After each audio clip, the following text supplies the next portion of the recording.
Left off yesterday, the Gemara said, how do we know that a woman is exempt from mitzvahs such as Shazman Ramo? Because the Torah juxtaposes tefillin to Talmud Torah, and just as a woman is exempt from Talmud Torah, she's exempt from tefillin. And tefillin is what? It's mitzvahs such as Shazman Ramo.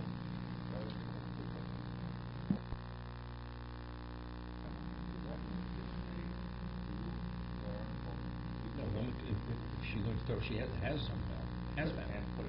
But it's any mitzvah. Any mitzvah goes. Same thing. Right, it has some value. It has value. It has mitzvah value. It doesn't have the value of somebody who's obligated to do the mitzvah. No, but it comes out if the halacha differences. You can own, for instance, shofar. The only one, let's say you discharge your obligation, you blew shofar. You want to be motzi, a person who didn't blow shofar. Right? A man can be motzi, a person who didn't blow shofar. But a woman, right, she cannot be motzi. Because the only person can be motzi, a person that he has to be chayv b'dover. If you're chayv b'dover, you can be motzi, a person, although he did not fulfill his obligation. Right? You have to be mitzvah. If you're chayv b'dover, you can do it to somebody else. But if you're not chayv b'dover, you can't be motzi, another person. The Gemara says that, kiddush, Friday night, a woman's obligated no less than a man. But it says that a man whose wife is motzi him in kiddush, it's Mary Yovol of Kirsher Telephone. What do you have in your wife? You motzi in kiddush. You can't say kiddush yourself. You can say it yourself. That's a different issue. But halachically, let's say he's not well, and his wife has to make kiddush on his behalf. 100%.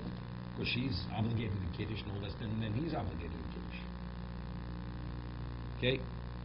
So, same thing. That's not kiddush. Same thing. She's obligated in lechem mishnah as he's obligated in lechem mishnah. Because should come Same thing. It's inappropriate. Okay? Okay.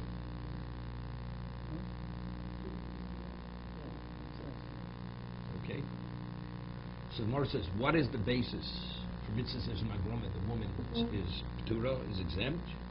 Because tefillin is associated with Talmud Torah, it's juxtaposed Talmud Torah. Okay? Wait a second. So the Gemara asked, but why do we associate tefillin with mezuzah? The woman is obligated to mezuzah. Right? Mezuzah, right? So just as a woman's obligated to mezuzah, she should be obligated to tefillin. Why are we associating tefillin with Talmud Torah? Identically, it's juxtaposed to what? To mezuzah. So that the Gemara answered. We did this yesterday because it's only one parsha, but in the second parsha, it's not. Tefillin is associated with Torah in both parshas. In the second parsha, it's not. So because it's not associated with mezuzah, because Torah separates between tefillin and mezuzah, therefore we associate tefillin with Talmud Torah, just as Talmud Torah woman is not obligated. The one is not obligated in tefillin.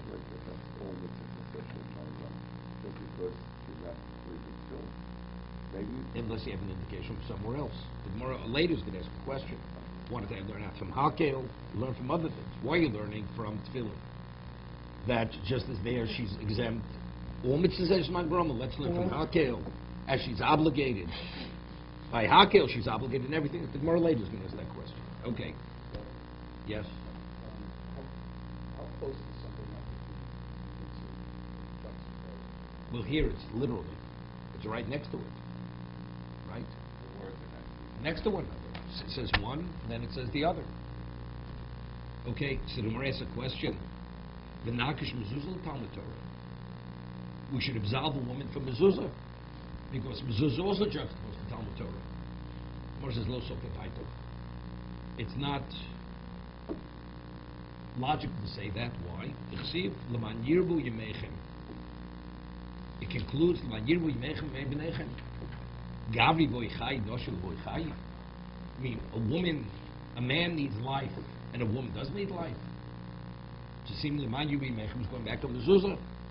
So, based on this svara, that would tell you, despite the fact that mezuzah is juxtaposed to Talmud Torah, that's not enough of a reason to absolve the woman from mezuzah. And if we'd exempt it from mezuzah, it would be even this say shaloz magrum. Right, mezuzah is a continuous mitzvah.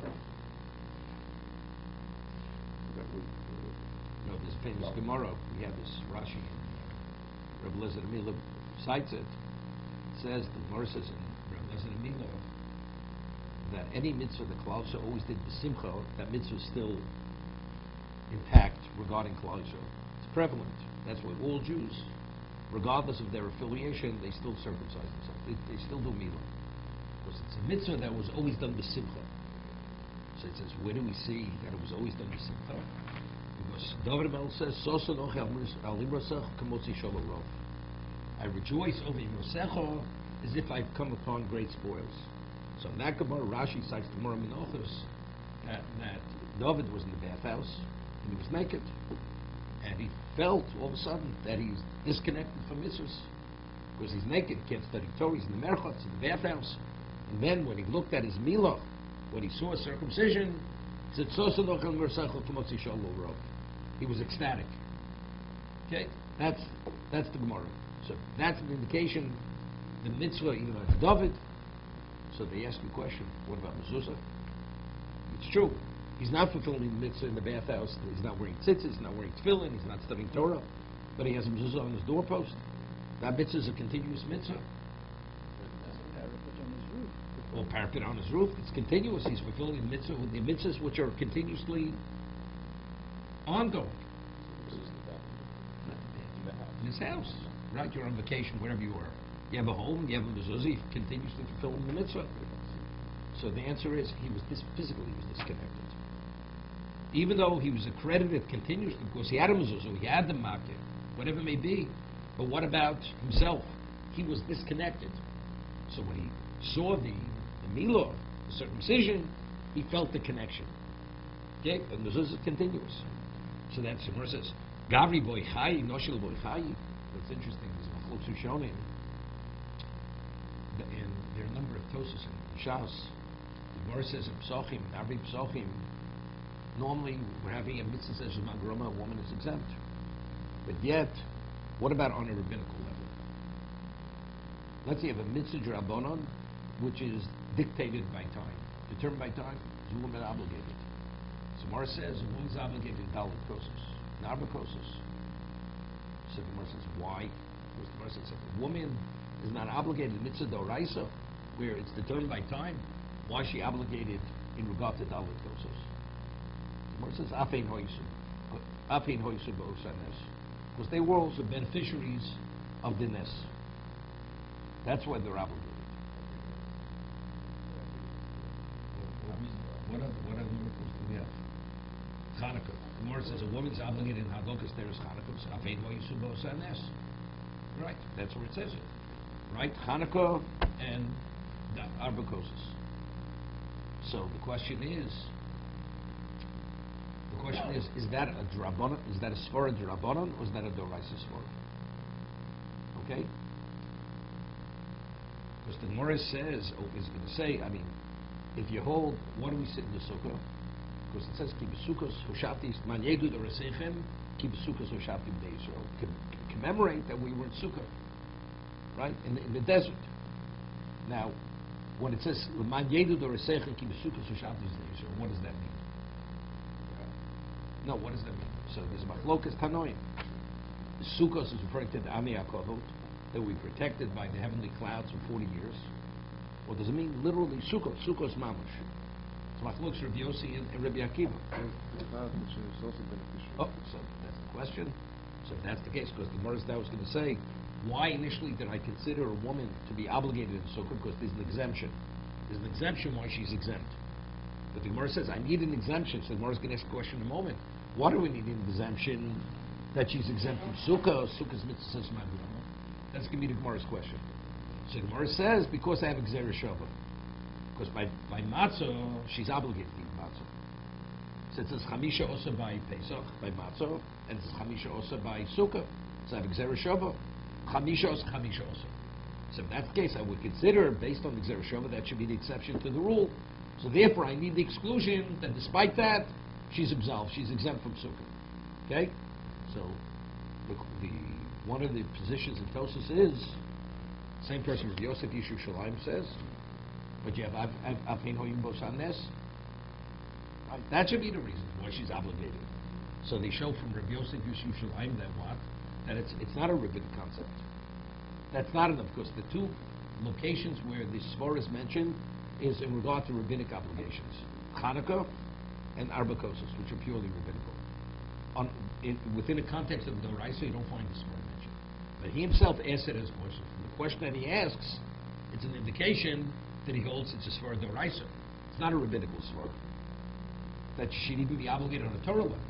Okay, separate. We'll see in a moment. Not to the husband. Not to the husband. To any Jew who puts a mezuzah on their door. It says, L'man yirbu yimechem, v'mei b'nechem. No, that's Loshen Bitmi. Men have to live, and women don't have to live. That's the reason why we don't exempt them. That's why they're not exempt. The Torah obligates the woman no less than the man. For mezuzah, it says, L'man yirbu yimechem, v'mei b'nechem. So normally cross Svaro. The Svara would dictate. It's not overruling. It's not overruling. That's the reason that it's an exception. That's why it's an exception. Although normally juxtaposition indicates something, because it's not overruling. Factually, it's not a mitzvah. It's a continuous mitzvah, right? But we should say the juxtaposition should tell me that she's exempt. Why? Just as she's exempt from Torah, she's exempt from mezuzah. On that they say no. The juxtaposition does not communicate that. Why? Because it's contrary to logic. Because logic tells me as the man needs life, she also needs life. Right? So therefore, what we call the hekesh or the smichus is not a reason to absolve the woman from this obligation. But before you have this logic, you were going to use mezuzah. That would indicate that women are part of all mitzvahs. So this is not a so they would be part of the mitzvah cessation or also. So they wouldn't have to do any mitzvah. No, it's the other way. That she should be obligated. Why associating tefillin with Torah associated with mezuzah to be obligated? The other way. We learn that women are not obligated to study Torah because when the Torah sets it out, It says bonecha v'lo benosecha. when we use the term of Bnei Yisrael, so that's a masculine, don't we include women? No. Isn't it like the nation? We talk about the nation. For instance, in regard to smicha, when you bring a korban, you have to lean on the korban. So the Gemara says a woman is exempt from smicha because it says Bnei Yisrael v'lo benos Yisrael. It doesn't say Am Yisrael. So Am Yisrael Chai.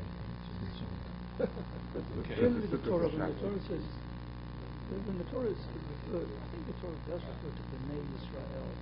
No, in certain contexts. when we speak within the context of halacha, obligation, then it's very specific. B'nei v'lo benos. We can say it's an exclusion. Right. They include and exclude. Right. But in general, there is a Torah in the Torah that Bnei Yisrael does refer to Klal Yisrael. Right, definitely. Even by Sukkot, they were saying, "Ki supso shafti as Bnei Yisrael." Yes. Right there, it's Women referring, do. no, because there it's to commemorate that Bnei Yisrael was Sukkot. So that over there, Bnei Yisrael definitely means including the women, means everybody. Right, because there it's referring to a historical event that took place in the past. But so why did it use the word Bnei Yisrael there? Why didn't Because it it say was all Am it couldn't mean it doesn't. We were all part of it. But it says Daber el Bnei Yisrael. Daber el. Right? We have it says Daber el Bnei el Kol Adas Yisrael, right? Regarding kiddushin here. It says Kol Adas. Doesn't say Daber el Bnei Yisrael, Kol Adas Bnei Yisrael. What's Kol Adas Bnei Yisrael? Kol Adas is Kol Adas to include the women and the children. Similar to the Hakim. The beginning of kiddushin. Okay. Let's just get back to the Gemara here. something that's a critical piece to the learning? Everything is hinging now on the women being exempt from the study of the Torah. You didn't have that. I mean, the Pulled difficult that here, one I mean, out. it says, L'man yiru yimechem v'mei b'nechem. And we're learning, what is that going? It's going in mezuzah. And we're saying the woman's obligated because of a svara. Gavri boy chai noshim loy boy chai. A woman has to live as a man has to. I mean, the Gemara uses a similar story regarding tefillah. Why is a woman obligated to tefillah? For the same reason. Like Gavri boy rachmi, noshim boy rachmi. As a man needs rachmi, a woman also needs rachmi. So that's the reason why a woman is obligated in tefillah, for that reason. Okay? So, but it says, L'man yibur yemechem v'nei b'neichem.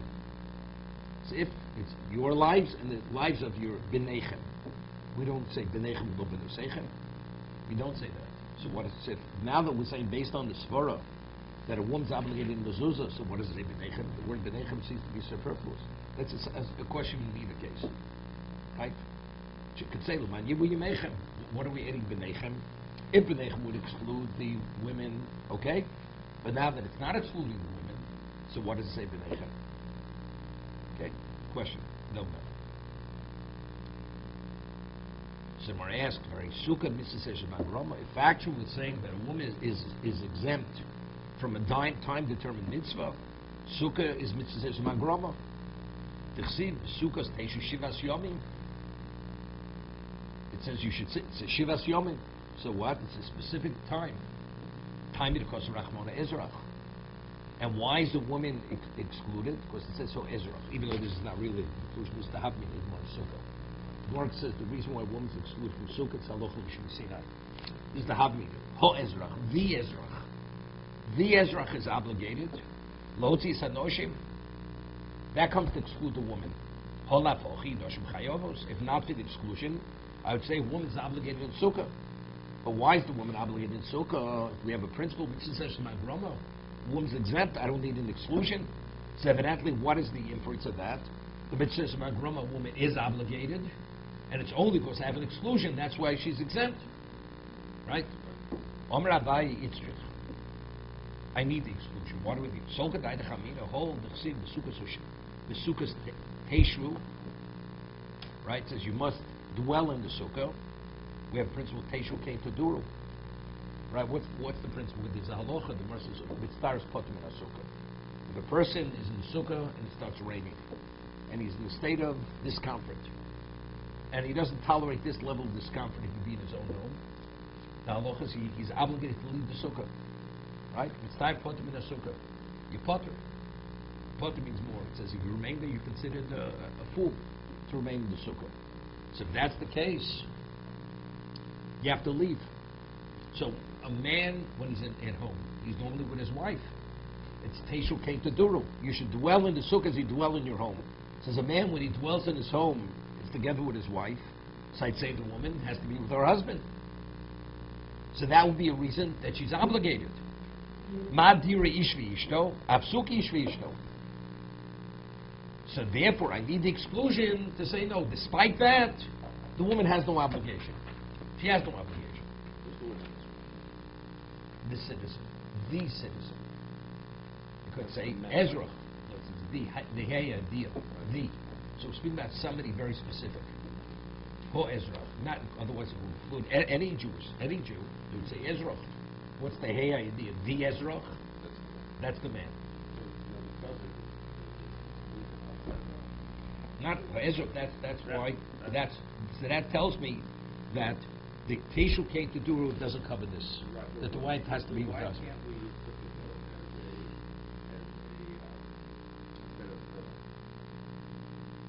because of that example?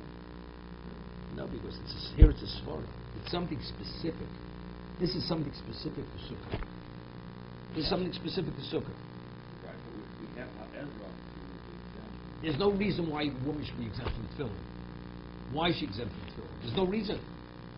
That's better than So here, normally it should be a woman should be with her husband, right. And despite that, the verse says she's exempt, right? Rava Omar Yitzchak. That I need the exclusion. So that Hamina Neil Hamisha Osa Bichag Hamatzos.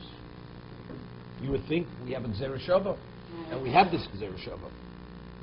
It's usually referred to as Tezvov, right? It says Hamisha Osa in regard to Pesach, right? A woman's obligated to eat matzah because it's juxtaposed to what? To the lav of chametz. As in regard to matzah, a woman is obligated to eat matzah. I'd say a woman is obligated to sit in the sukkah. Tzricha. Therefore, I need the exclusion to say, despite the Gzerah, this is not included within the Gzerah Shalom. With the first desire that we in the sukkah, what's that? Is that the same thing as a woman is obligated to the first desire? Question. Shai. So Rashi says, yeah. So now there's an interesting. So the Gemara seems to man yuvu yimechem nei b'nechem ha'odama. The Gemara said originally, a woman should be exempt from mezuzah because we should associate mezuzah with Talmud Torah.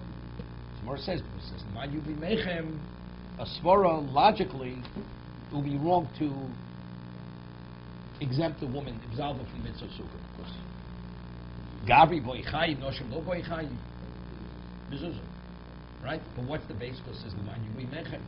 So evidently, the way what the Gemara is saying is the pasuk man yuvu yimechem is referring to mezuzah. So maybe it's referring to Talmud Torah. How do we know it's mezuzah? Seeing the Gemara says mezuzah. So Tosas says this is a very important Tosas here. Gaber boichai noshi lo boichai. Ava gav daikro darshinon perk b'mevavlikin gabi bittul Torah bavon bittul Torah bonim ketanim meisim. The Gemara says in Shabbos, Chas v'sholom, if a person is mevatel Torah, his small children pass away. Why? Because it's Laman Yirbu Yimechem Mei B'nechem. Meaning, if you study Torah, that's when you will have long days. Not only you, but your children. But if not Chas v'sholom, it's to the contrary. So you see, Laman Yirbu Yimechem is not referring to Torah, it's referring to what? It's referring to Talmud Torah. It's not referring to mezuzah, it's referring to Talmud Torah. Yiddish. Tosha says it's not smachta. That's not the true translation of the pasuk. It's not smachta. Let's stop for a moment. What do you mean it's not smachta? I mean, the Gemara is saying the fact. Chas v'sholom. If a person, for bittul Torah, a person's children, young children, pass away.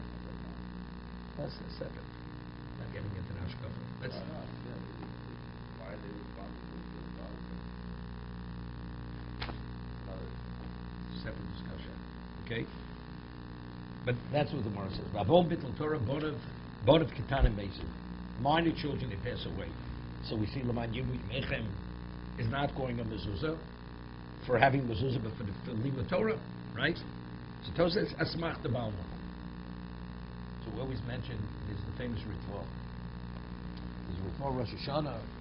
The Gemara says we have two psukim in regard to Tkiyah Shofar. The Torah says that Rosh Hashanah is referred to as what? Yom Trua. But the Gemara quotes another pasuk is referred to as Zichron Trua. So is it Yom Trua? Is it Zichron Trua? So the Gemara says if it's Rosh Hashanah, which falls out during the week, then it's Yom Trua. But if Rosh Hashanah falls out on Shabbos, it's only the remembrance of the Trua. We don't blow shofar. So but the Gemara says, well, why don't we blow shofar on Shabbos? Because it's Shemi Aviran Dalam Shizarabim, because you may transport the shofar in public domain. But factually, the Torah says Zichron Trua. The Torah says it's remembrance of the blast. It's not actually, but if in fact on the Torah level you do blow the shofar, why is it Zichron? It's Yom Trua. The answer is not Asmachta. So the Ritva there explains, Asmachta doesn't mean to say the Chazal, they came up with a concern. And now we need some kind of mnemonic to associate it with as a reminder, but rather the Torah itself is alluding to the fact that there's a concern here. Wait, that it's alerting, and it's up to the Chazal to act on it if they choose to, based on their evaluation of time, in time in history. So when the Torah says Zichron Trua, it's alluding to Shabbos. Meaning, it's up to you whether to legislate defense or not legislate defense. So it's not, Asmachta doesn't mean to say, we come up with an idea, and now we need something to associate it with as a mnemonic, so we choose a puzzle, which alludes to that. But rather, here the Torah is already indicating there's a red flag here. Shabbos is a red flag. Now it's up to you to act when you choose to act. Wait a second. I just want to tell you what the Ritva says. the Ritva says that if you don't accept this understanding of asmachta, ein lo chelik b'Torah Moshe Rabbeinu. It's considered heresy. That's what the Ritva says. So it comes, no, find other things. There aren't asmachtas. But so now comes out very interesting. There's the famous machlokes, the Rambam and the Ramban, whether tefillah is d'oraisa or it's rabbanon. So Gemara says, "Avdu b'chol levavchem." You should serve Hashem with all your hearts. So Gemara says, "In Baruchas ezu avod Hashem b'leiv." What is the service of the heart? Zu tefillah. So the Rambam interprets that to mean what? To mean literally. That's a d'oraisa. That tefillah is d'oraisa. The Ramban says that's asmachta. That's asmachta. It's rabbinical. So what does it mean? But factually, we're interpreting avod Hashem b'leiv. So according to Ritva, what it means to say, even the Ramban, the Rameir Simcha explains the Ramban, the concept of tefillah is a deraisa concept. When you pray, Hashem listens. Hashem does listen. The question is, do you have an obligation to pray? That's the question. Even the Ramban learns that when you pray, it's a Torah concept. The argument is whether you're obligated to be mispalel, to do tefillah every day. So according to the Ritva, even the Ramban, when it says this tefillah, the Torah is alluding that you should pray. You should. It's up to Chazal to legislate whether it's an obligation or not. It would be similar to what? To Zichron Trua. Be very similar to that. Normally when we study the Torah, every word is pregnant with meaning. And the Chazal are trying to decode what these words mean. So it's usually the case where when they've decoded a word, it has the force of an obligation. They learn a halacha from it. Here we're saying in this particular case it's an asmachta, and the Chazal have flexibility according to the one side. Now the Rambam is more traditional. Correct. That he's saying that this word means something, it means a halacha. Would he say the same thing with Shabbos and Trua? Or would he agree that that's a asmachta, the Rambam? The Gemara says that Rambam can't disagree with That's explicit. That's explicit. Gemara. The reason why we don't blow shofar on Shabbos is concerned you may transport in public domain. Shemei Avrin Dalam Shesarabin. That's why we don't blow shofar on Shabbos. But what is that based upon? Because it says Zichron Trua. But the Gemara says Shema, you may. It's clearly it's a fence. It's a rabbinic fence. Maybe I was going to ask it. We just had last week's parsha. Migdash lo seitza, right? That a Kohen Gadol, he's not permitted to contaminate himself even for the 7 closest relatives. In Migdash lo seitza, so the Mishnah says in Sanhedrin, we had more in Sanhedrin, Mishnah in Sanhedrin, according to one opinion, that even when he goes to a funeral of his parents, he's not permitted visually to see the coffin, to see the remains of the parent. Why? Because he may contaminate himself. That's what mina migdash lo seitzai. This is Rabbi Yehuda in the Mishnah. So there's a machlokes rishonim, whether there's a concern he may contaminate himself.